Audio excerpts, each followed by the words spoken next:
So we'll start with the types of chips. So we have the particular continuous chip with built-up edge, discontinuous chip or segmental chips, and non-homogeneous chips. So continuous chips produced when there is low friction between the chip and tool face. So this particular chip has the shape of a long string, just like a spring, or it goes into a tight roll, just like a spring of a particular, previously we used to use some ballpoint pen like that. So we have all that, and we have the particular chip is produced when ductile materials such as aluminum, copper, mild steel and wrought iron are machined. So that is the thing with respect to the continuous chip. And even the formation of continuous chip or lengthy chip is hazardous because it will it's not a safe for the particular the operator, machine operator. So that is the thing regarding the particular continuous chip. And we have the particular it may wrap up on the cutting tool. If a long chip is there, it may wrap up on the cutting tool, and the workpiece on the cutting tool or the workpiece and interrupt the cutting operation. So there may not a smooth machining operation. So it becomes necessary to deform or break the long continuous chip. So we'll see later what is the particular, we have to use a chip breaker as a part of tool design. So we'll just try to see that also. And we have to see that the chip breaker is an integral part of the tool design, not a separate device. So all that are very much necessary for the particular continuous chip in order to break the long chip. So all that are very important, and you have to see that also. And next one, continuous chip with built-up edge. So whenever we have a particular chip, and I already told you, if the chip is sticking to the tool, built-up edge is formed like this one. Built-up edge is formed on the tool, and it will decrease the efficiency of the tool because it increases the friction will be more, and high friction exists between the chip and tool, and chip material naturally it welds itself to the tool face. So it will not cut, machining will not done properly, and welding material, already I told you, it increases friction, which leads to the building up of a layer of chip material on the tool face or the tool edge. So all these are very important concepts. So we just try to see that also. And the built-up edge grows and breaks down when it becomes unstable. Only when it becomes unstable, it breaks down, but it decreases the efficiency of the tool, and machining cannot be done properly. So chips with built-up edge results in higher power consumption when we compare to the continuous chips, ordinary continuous chips, and we have a poor surface finish on the workpiece, and the tool will be wearing out because the higher power consumption means it naturally tries to draw more power at the spindle.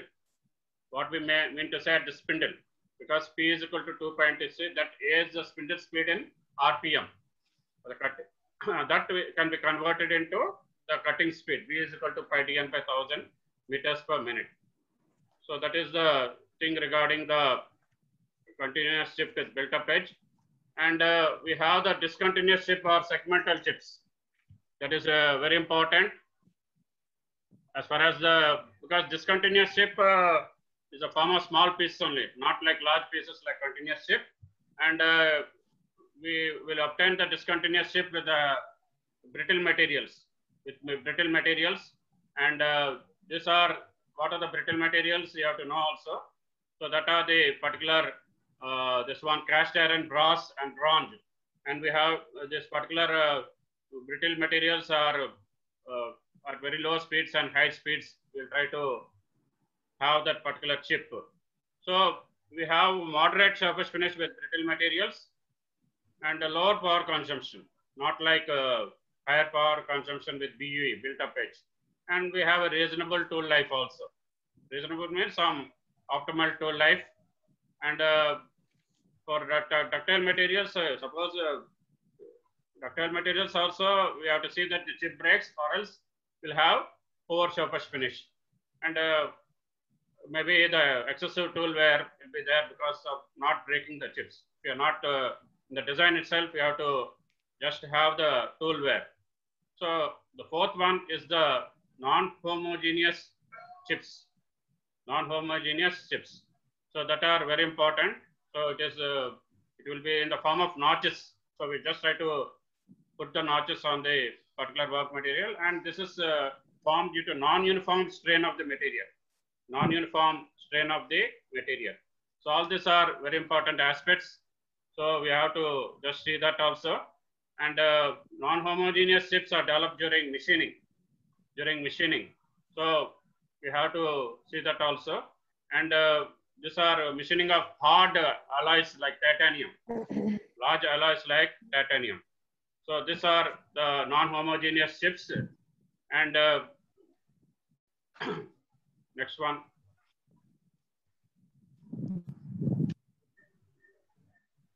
So what is chip control and chip breakers? So what is chip control and chip breakers also you have to know, because during machining of high strength materials, so we have this one. So it has to be properly controlled, the particular machining operation or the metal cutting operation. So all that are very important, and carbide tools will be used for high speeds. Carbide tip tools will lead to high temperature, and this produces a continuous chip with blue color. So it is operator can view this one, and if the particular chips are not broken, long continuous chips, it will adversely affect the machining in this way. So we have a spoiled cutting edge. The cutting edge will be spoiled, and there is a rise in temperature because of the friction between the chip and the cutting tool, and we have a poor surface finish. And it is a very hazardous to the machine operator. The chip is not taking proper precautions, it will hurt him or it will fall in the eye.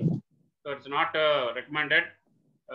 So we have to employ, two ways are employed to overcome the above drawbacks.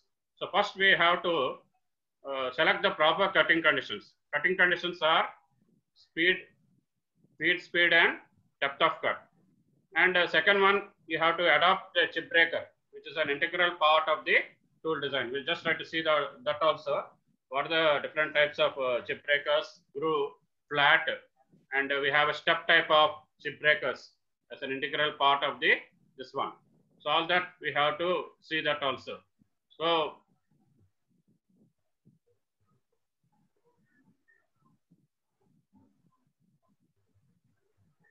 proper collection of the cutting conditions already we have seen. So because the cutting speed influences the extent the productivity is there. So all that are very important aspects we have to consider. And you should see that the cutting speed is also not kept high, because it will affect the particular surface finish and the tool wear also. And we have to change the feed and depth of cut optimum, and you have to see that the reasonable solution for chip control. Chip control is in our hands, because whatever cutting parameters, it is in the hands of the machine operator. So chip breaker, the two types of chip breakers, actually he has given only the two, but three types. One is the step type. Step you try to put a, because this is the groove, this is the chip breaking edge, and we have the clamp for the chip breaker, because the chip breaker is an integral part of the tool design. So the two types of chip breakers, actional type and inclined obstruction clamp to the tool face. This is inclined obstruction clamp to the tool face, clamp tool. So integral type. In integral type, we have the groove type and the step type. Groove is this one, and step is not given, though it's given in different textbooks. You can see that also. So it will form a groove ground into the tool face, or bulges formed onto the tool. So all these are very important parts. So the chip will break, the long continuous chip will break automatically with the help of a chip breaker. And we have to, here in the right hand side diagram, we have the cutoff carbide insert. Cutoff carbide insert we have. So all that are very important, and that is a part of this one. So that is a part of the chip breaker, and we have to see that the whatever inbuilt advanced chip, it will break the groove. It will break the long continuous chip, and it sees that it will not stick to the particular tool edge. So all that are very important aspects of this particular chip breaker.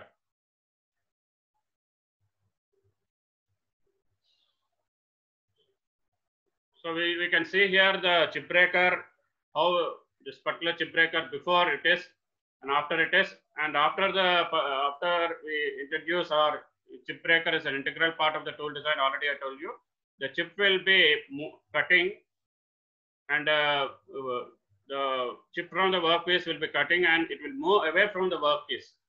And we have to see that the rake face of the tool also plays an important part as far as the chip breaker is concerned. This is the clamp, this is the chip breaker tool, and rake face of the tool, according to the tool material, you have to choose the tool angle. So suppose this is the rake face, this is the radius type of chip breaker, radius, groove type and step type. And in the single point cutting tool, we are in the nomenclature, we have discussed the positive rake and the zero rake. Zero rake is for brass materials. Positive rake is for HSS materials. So all these are very important aspects of chip breaker. Chandrarav garu join ayyarande. CR, can you hear me? Join sir. Okay. Sir, okay sir, join sir. ఇంకా join అవ్వలేదు, తెలియట్లేదు ఎంతమందో. మీకు ఏమైనా idea ఉందండి? Total 43 excluding me, 41 sir, 41. అంటే ఇప్పుడు ఎవరైనా వెయిటింగ్ లో ఉన్నారంటే? 41 sir. వెయిటింగ్ లో ఉన్నారా? Total 41 sir. కాదు, వెయిటింగ్ లో ఉన్నారా? వెయిటింగ్ నాకు ఐడెంటిఫై అవ్వట్లేదు సార్. ఒక్కసారి వెయిటింగ్ ఐడెంటిఫై అవ్వట్లేదు సార్ నాకు. మీరు చూడాలి సార్. అంటే నాకు కనిపించడం లేదు ఎవరు. సార్ వెయిటింగ్ ఒకసారి హోస్ట్ మీరే sir.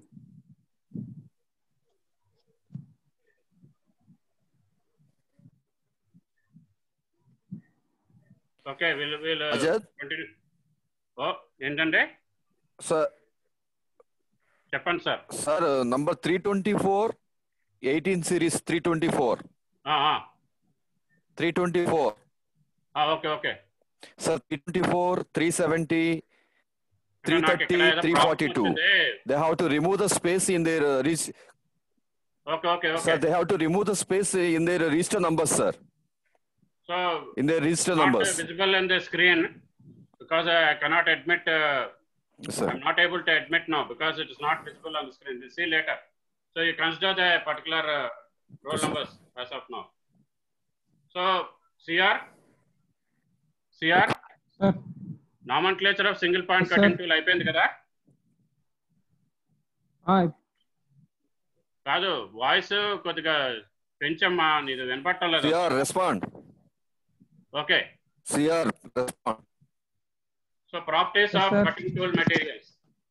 So red hardness or hot hardness is there. So that is the particular thing. So we have the, what is red hardness or hot hardness is the ability of a material to retain its hardness at high temperature. So that is the first property. Second one is wear resistance. And we have the wear resistance means it is the ability of the cutting tool to retain its shape and cutting efficiency. Because the cutting efficiency of the tool should be high or moderate, not low, because the tool will become edged to the tool wear and it will affect the particular machining. Next, toughness. Toughness, it relates to the ability of a material to resist shock or impact loads. So you have seen that particular thing in the strength of materials where we can where we can have that particular the impact load, that is the Charpy impact test and the IJOD impact test. You have studied what is the types of loading, and these are the particular things we try to see that. So that is the, and we have to see that there is no interrupted cutting, because it is impact load. The cutting will be intermittent or interruption will take place, and due to that, the dimensions of the workpiece may be affected or the surface finish will be affected. So now we'll go to the classification of tool materials. Carbon tool steels, first one we have, it's a low percent of carbon, 0.6 to 1.5%, but we have to add some little amount of manganese, silicon, chromium, and vanadium, because we have to increase the hardness. But low carbon possesses good toughness and shock resistance. But again, we have the low carbon steel, medium carbon steel like that, and we'll be having the high carbon possesses good abrasion resistance. Abrasion means the tool will not wear readily or speedily. So next one, we have the high speed steels. So high speed steels, we have the particular high carbon. It's not mentioned the percentage of carbon, but will be more than 1.5%. And we have that little amount of tungsten, molybdenum, chromium, vanadium, and cobalt also. Why cobalt is, anybody can ask you. It is used to increase the hardness and toughness. So there's a difference between hardness and toughness. You might have studied in strength of materials also, and the wear resistance. So for high speed steels, you have to have a high operating temperature. Already we have discussed, maybe from up to 600 degrees centigrade. But when we go for hard surface alloys, it is more than 600, maybe up to 750 to 800 degrees centigrade. So that is the second tool material. And the particular, there are two types of HSS high speed steel. One is the T type and one is the M type. So if the vanadium is there, somewhat a bit percentage, that particular, it increases the abrasion resistance. But you should add vanadium up to an optimum level, but higher percentage will decrease the grindability. You have to see that you have to maintain the vanadium percentage up to an optimum level. But here chromium also will increase the hardenability. Hardenability, grindability, all these are very important. Ductility, malleability, all these are the properties of the tool, the particular mechanical properties of the materials, whether it's a workpiece material or the tool material. That's why I just generally specified as the material. So cobalt, why cobalt is added? Increase the red hardness. Cobalt is added to increase the red hardness. Third type is the cast cobalt base alloys. Cast cobalt base alloys. So that is the thing we have. So it's a combination of the W, molybdenum, chromium, carbon, and cobalt. So it forms an alloy with red hardness, wear resistance, and toughness. Why it's known as cast cobalt base alloys? Because the particular tool material is prepared by casting, by the casting process. So this cast cobalt base alloys are used for machining of cast iron, alloy steels, non-ferrous metals, and superalloys. So as the workpiece hardness will be, the choice of the tool material will be dependent on the workpiece material. Already I told you. In the cemented carbides, these are carbides of, again, W, titanium, and tantalum. With a small amount of this cobalt. Cobalt is used to increase hardness because there's a particular cemented carbides are particularly made by the powder metallurgy route. In metallurgy and material science, you might have discussed the powder metallurgy, and these are the particular things you have to see that. Okay, so you have to see that the particular, even the composite materials we can make by liquid metallurgy route. The different types of route to make the particular tool materials. As far as the cemented carbides, it is a powder metallurgy route, but the composites or the nanomaterials we try to fabricate by means of the material by liquid metallurgy route. So we'll try to make a die and pour the hot metal into that particular die. The finger type, just like a human being hand, the fingers will come, and we'll try to just whatever material, composite material you want, the mixture of aluminum or magnesium or aluminum or copper or aluminum or different types of alloys are there. Aluminum 60 series, 6 series, 7 series, 8 series, like that. So two types are there as far as the cemented carbides, straight tungsten carbide, cobalt grade, and the alloyed tungsten carbide grade. So all this you have to see, because in production technology, it is related to some part is related to, most of the part is related to metallurgy and material science, because even in the ferrous foundries and non-ferrous foundries, one mechanical engineer also should have a fundamental knowledge of this one. So straight tungsten carbide, cobalt grade, we have cast iron, non-ferrous alloys, plastics, wooden glass, etc. But in alloyed, all grades of steel we have, according to the AISI, the American Institute of Structural, this one, steels. So we have the 3 to 4 times more speeds than the HSS. So what the advantage means, we can increase the cutting speed up to that point. So ceramic tools, aluminum oxide, silicon carbide, boron carbide, titanium carbide, and titanium boride. Mostly aluminum oxide and silicon carbide are used in the grinding process also, the grinding wheels, the particular material. So ceramic tools are high speed. We can use longer tool life. We have a longer tool life, superior surface finish. But here you don't have to use a coolant. For other materials, the coolants or the lubricant or the cutting fluids is very necessary. So diamond tools. Suppose we are using a diamond tool, we have used in the industry also, in the automobile, for the finish OD turning of the piston, the skirt material.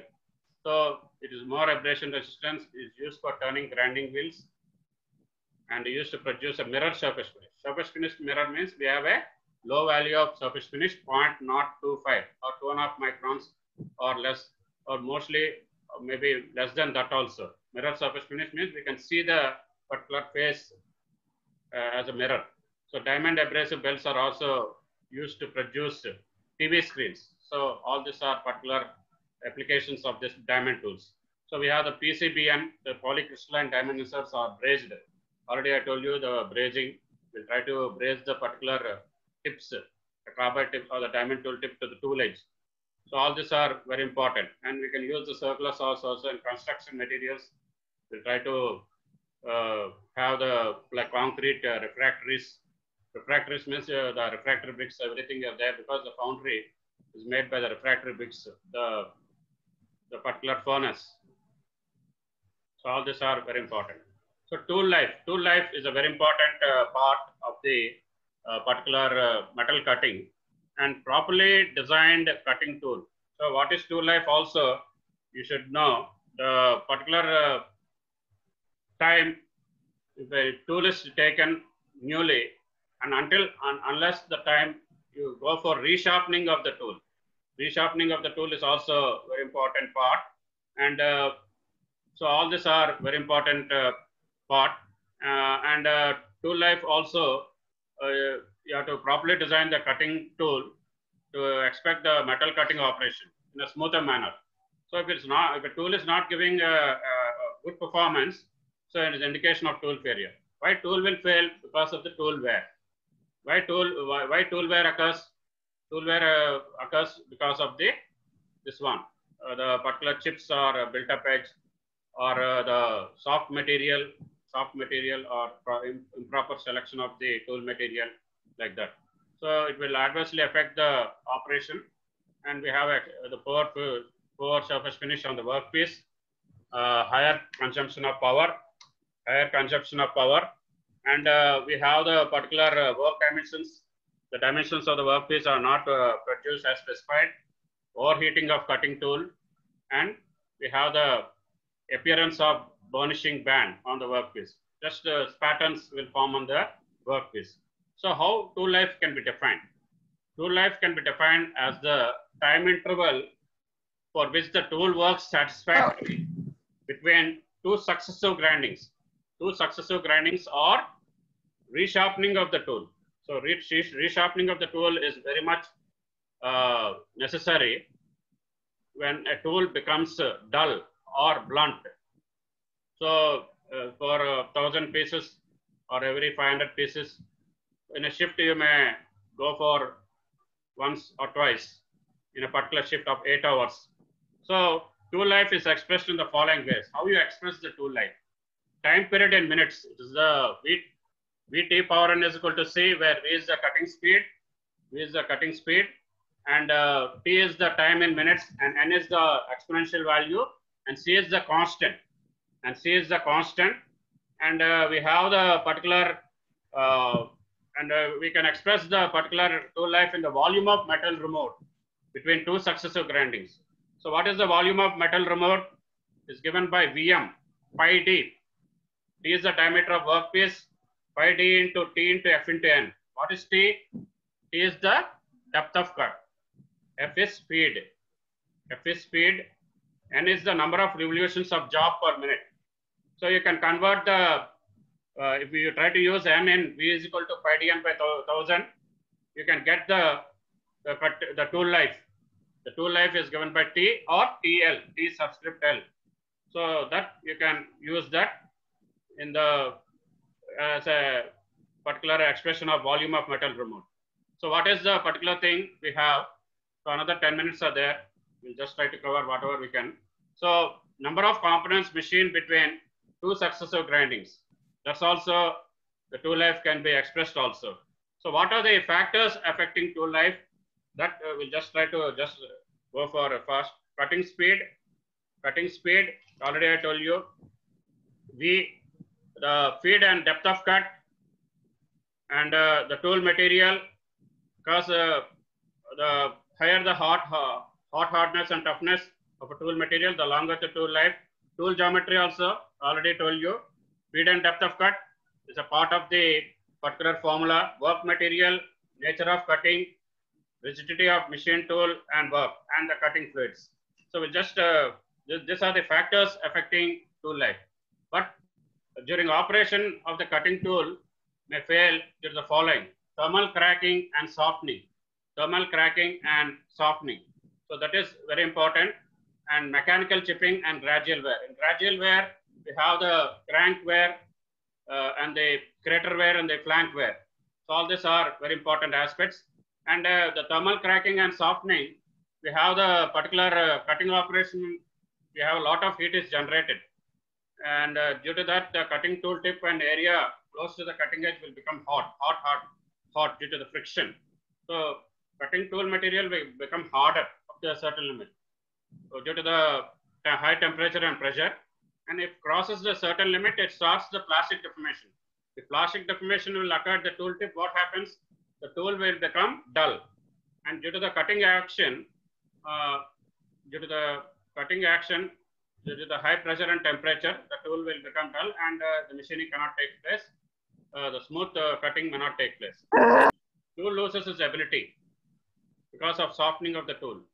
So what are the main factors responsible for this condition are high cutting speeds, high feed rate, more depth of cut. That's why you have to keep this to 3 parameters optimal. So small nose radius is not acceptable, more than 0.8 or 1 mm, and choice of wrong tool material. So all these are very important things as far as the tool life is concerned. So next one, we have the working temperatures of common tool materials. You can see in any standard textbooks also. Carbon tool steels 200 to 250, HSS 560 to 600, and cemented carbides 800 to 1000. So hard surface alloys maybe more than that. Already I told you more than 600. And tool material is subjected to local expansion and contraction because of the temperature gradient is fluctuating because of the high friction. And thermal stresses will induce the thermal cracks on the chip on the face area, and we have the cracks or wear grooves will be formed on the workpiece, and surface finish will not be obtained properly. So next one is the mechanical chipping. So mechanical chipping means it is nothing but the particular chipping of the nose on the cutting edge of the tool. So these are the causes of tool failure. Tool failure is also a very important aspect because what are the reasons for tool failure we are discussing now. So the excessive stress and mechanical chipping is also not advisable. So this type of failure is pronounced on carbide tip and diamond tools because of the high brittleness of the tool material. The high brittleness also is not recommended. So all these are very important aspects. So 23, Ellie raised a hand. Ellie 23. Okay.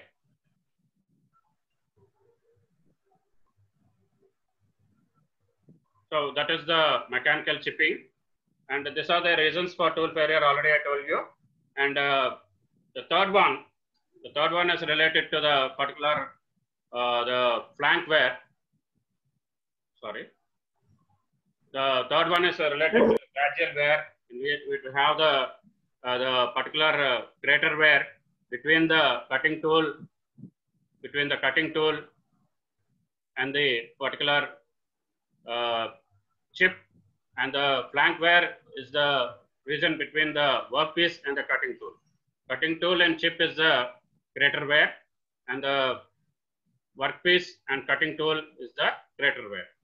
So that is the wear locations. And whenever we are having the crater wear, due to pressure of the hot chip, it is formed due to the pressure of the hot chip sliding up the face of the tool. So what is a crater? Crater is nothing but a depression. So we can see is a diagram here. It is formed on the face of the tool. So that is a very important part.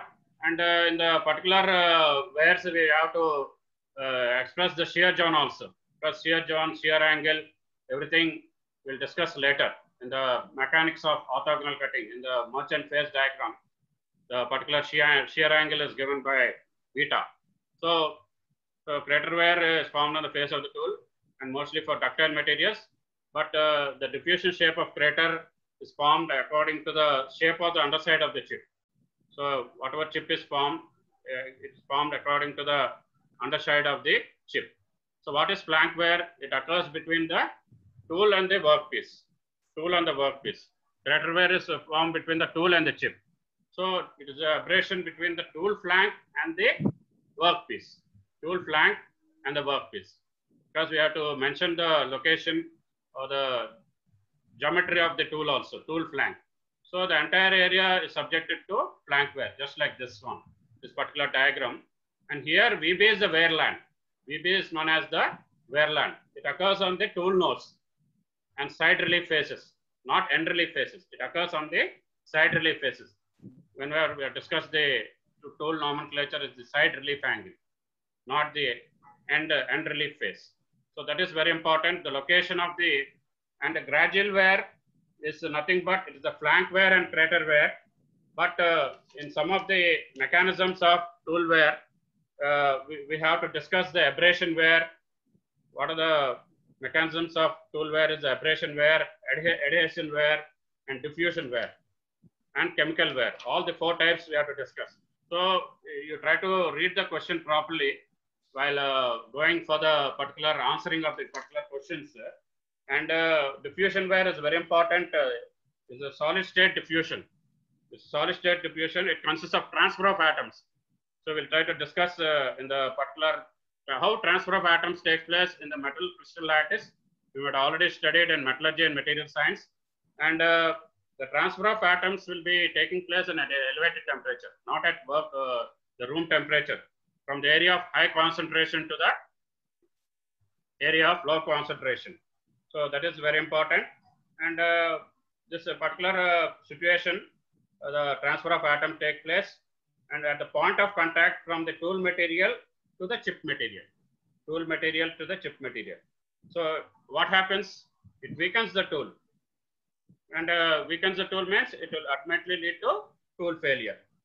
So the amount of diffusion also will depend upon the temperature and the contact area between the chip and tool face. So that is a very important point we have to discuss. And the bonding affinity also should be discussed, the chemical affinity or the bonding affinity.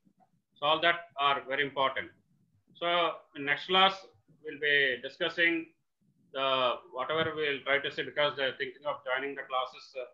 If it's not possible, I'll take an extra class for you and complete the other theory part. And if they join, we'll try to go for the Merchant's diagram in Monday's class. So what is measurability also you should know. So measurability is also very important as far as the particular things are concerned when we discuss about the measurability index. So what is measurability? Measurability of a material, it refers to the ease EAC, ease with which it can be worked with a machine tool, So ease of metal removal. So machinability index is a ratio of the particular the metal removal, and good machinability is also implies means higher cutting speed and lower power consumption. The cutting forces acting against the cutting tool should be low, and the chips will be broken easily, and the good surface finish will result. So the tool life will be increasing because of this one, and it reduces the frequent resharpening or replacement of the tool. So all these are very important. And how to evaluate machinability is also there. Tool life, you have to see between grinds, the quality of surface finish, lower power consumption, form and size of chips. Chips should be not lengthy. The cutting forces also should be reduced because it is a better the indication of measurability of metal. Hello. The shear angle also. The larger the shear angle, the better the